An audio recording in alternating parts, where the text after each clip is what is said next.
लग्नाचा सीझन चालू आहे आणि प्रत्येकाची लग्न ठरत असतात आणि त्यावेळी तुम्हाला असं वाटतं की आता लग्न ठरलंय तर लवकरात लवकर आपण काहीतरी स्किनसाठी करूया आणि त्या लग्नाच्या दिवशी बऱ्यापैकी आपली स्किन चांगली होईल असा सगळ्यांचा प्रयत्न असतो.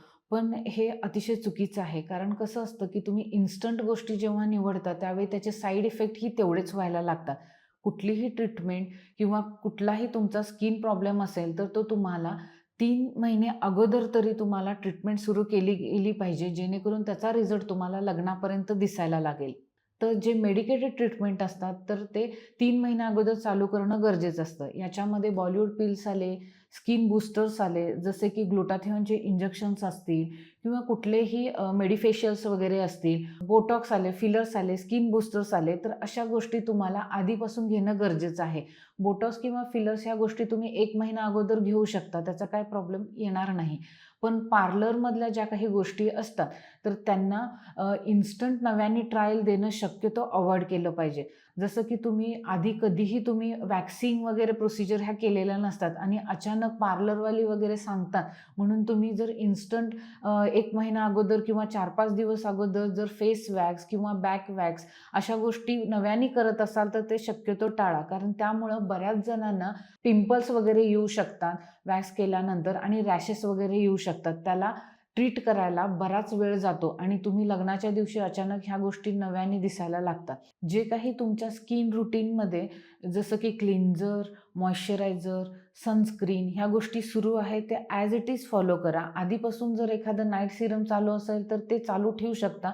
पण नव्याने 1 महिना अगोदर कुणीतरी सांगितलं म्हणून ते प्रोडक्ट जसं की व्हिटॅमिन सी आलं, रेटिनॉल आला, ब्राईटनिंग क्रीम्स वगैरे आल्या, ते 1 महिना अगोदर वापरू नका. ती ट्रीटमेंट सुरू करायची असेल तर 3 ते 4 महिने अगोदर जर सुरू केला तर त्याचा साईड इफेक्टही येणार नाही आणि तुम्हाला त्याचा चांगलाच इफेक्ट मिळेल. आता याचबरोबर केसांचे ट्रीटमेंटही असतात. हेअर बोटॉक्स आले, त्याच्यानंतर केराटिन, स्ट्रेटनिंग, स्मूथनिंग ह्या सगळ्या ट्रीटमेंट 1-2 महिने अगोदर अजिबात करू नका. त्याचा तुम्हाला केस रफ होऊ शकतात, डॅमेज होऊ शकतात, हेअरफॉल होऊ शकतो.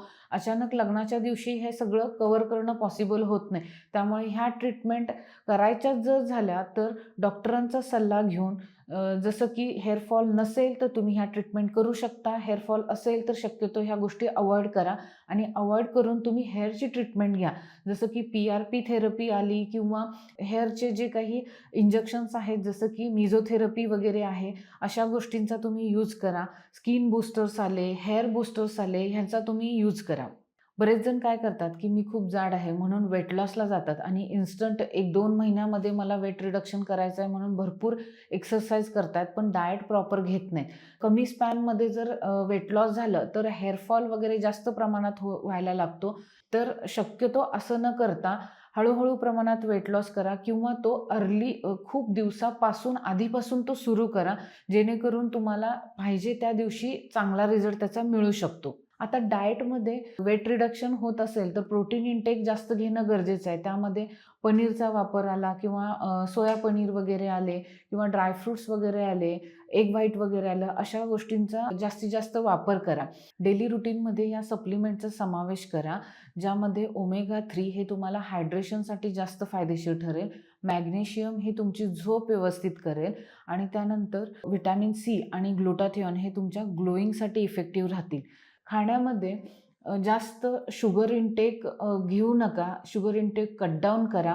त्यानंतर जे काही जंक फूड्स असतील, जे मैदा रिलेटेड पदार्थ असतील, जसे की बिस्किट्स, केक्स किंवा बेकरी प्रोडक्ट्स आले किंवा बाहेरचं पिझ्झा, बर्गर वगैरे ह्यासारखे जंक फूड असतील, ते शक्यतो अव्हॉइड करा. जास्त स्पायसी, मिरचीयुक्त पदार्थ, तिखट पदार्थ ह्या गोष्टी शक्यतो अव्हॉइड करा, जेणेकरून पिंपल्स वगैरे येणार नाहीत, हार्मोनल इम्बॅलन्स होणार नाही. खाण्यामध्ये जास्तीत जास्त पालेभाज्यांचा वापर करा. जे काही रंगीत सॅलड्स असतात, भाज्या असतात, फ्रुट्स असतात, त्यांचा वापर जास्तीत जास्त करा. स्किन रिलेटेड फ्रुट्समध्ये पेरू, संत्री, मोसंबी, आवळा, लिंबू या गोष्टींचा जास्तीत जास्त वापर करा. वॉटर इंटेक हे तुम्हाला 2.5 ते 3 लिटरपर्यंत ठेवायचं आहे, जेणेकरून तुमची बॉडी हायड्रेट राहील आणि स्किनवरती सुद्धा आणि हेअरवरती सुद्धा त्याचा चांगला इफेक्ट राहील. अशाच काही स्किन किंवा हेअर रिलेटेड प्रॉब्लेमसाठी तुम्ही निर्मिती कॉस्मेटिक सर्जरी सेंटरला Instagramवरती किंवा YouTubeवरती सबस्क्राईब करू शकता.